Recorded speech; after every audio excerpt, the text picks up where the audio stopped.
Hi, welcome back to grace boutique family YLR. So ఈ రోజు వచ్చేసరికి అండి మనం ఇన్స్టాల్ బాగా ట్రెండ్ అవుతున్నటువంటి ఈ డబుల్ ఫ్యూజింగ్ పేపర్ అనేది ఎలా యూజ్ చేయాలనేది ఒకసారి చూపిస్తాను. ఇలా చూసారు కదా, నేనైతే ఇలా రోజు తీసుకున్నాను. ఇది వచ్చేసరికి ఇలా పల్చగా ఉంటుందండి, చూస్తున్నారు కదా, చాలా ట్రాన్స్పరెంట్గా ఉంటుంది అనమాట. సో ఇది నాకు వచ్చేసరికి ఇలా జిమ్మిచ్చు అండ్ ఏంటంటే ఇలా లైట్ వెయిట్ బ్లౌజెస్కి మనం ఇది ఐరన్ చేసుకుంటే చక్కగా స్టిఫ్గా ఉంటుంది అనమాట. సో నేను ఇది ఎలా చేస్తున్నాను అనేది ఒకసారి చూపిస్తాను, చూడండి. సో ఇలా మనం ఫ్యూజింగ్ పేపర్ తీసుకొని నేను ఆల్రెడీ కట్ చేశాను అనమాట.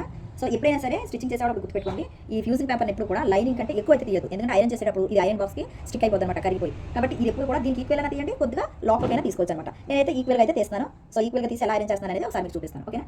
చూడొచ్చు, ఇలా ఈక్వల్గా అయితే కట్ చేసుకోండి. దీనివల్ల ఉపయోగం ఏంటంటే మనం కొన్ని ఫ్యాబ్రిక్స్ ఏంటంటే కరెక్ట్గా పెట్టలేకపోతున్నాం కదా, ముడతలు చేయడం అలా ఉంటుంది అనమాట. ఈ డబుల్ ఫ్యూజింగ్ వేయడం వల్ల ఏంటంటే చక్కగా మంచి ఫినిషింగ్ అయితే వస్తుందండి. కాకపోతే ఇది తీసుకునేటప్పుడు మనం ఈక్వల్గా లేదా కొద్దిగా లోపలికైనా తీసుకోవాలన్నమాట. సో చూసారు కదా, ఇలా కరెక్ట్గా తీసుకొని దీన్ని మనం ఐరన్ చేసుకోవచ్చు. సో చూసారు కదా, ఇది లైనింగ్, ఇది ఫ్యూజింగ్ పేపర్, ఇది ఫ్యాబ్రిక్ అనమాట. సో ఫ్యాబ్రిక్ని ఏదైతే రాంగ్ సైడ్ మనం ఇలా పెట్టుకొని చూస్తున్నారా, ఇది right wrong. So wrong side అనేది ఇలా చక్కగా పెట్టుకొని దీని మీద మనకి ఈ ఫ్యూజింగ్ పేపర్ అనేది పెట్టుకొని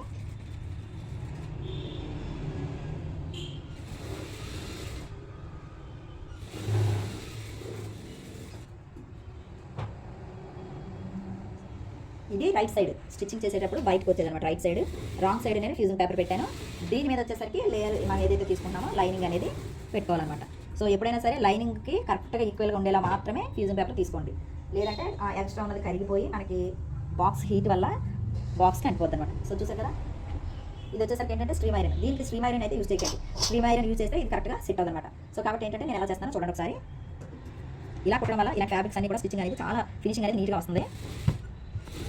స్ట్రీమ్ అయితే యూజ్ చేయకండి, లైన్ చేసేటప్పుడు స్ట్రీమ్ అయితే యూజ్ చేయదు.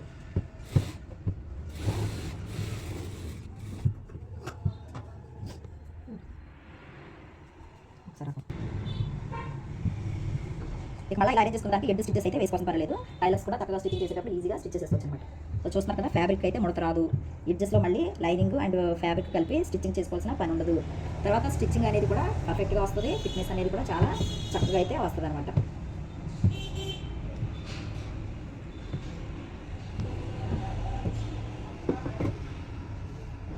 సో చూసారు కదా, ఫిట్టింగ్ అనేది చక్కగా ఎలా వచ్చింది అనేది, ఎంత సాఫ్ట్గా ఉందో. చక్కగా ఎక్స్ట్రా కట్ చేసుకోవడం, స్టిచ్చింగ్ అయితే చేసేసుకోవడం అనమాట. సో ఇదండి ఫ్యూజింగ్ పేపర్ యూజ్ చేసేటువంటి విధానం. ఇది పూర్తిగా స్టిచ్చింగ్ అయిపోయిన తర్వాత బ్లౌజ్ కూడా చూపిస్తాను.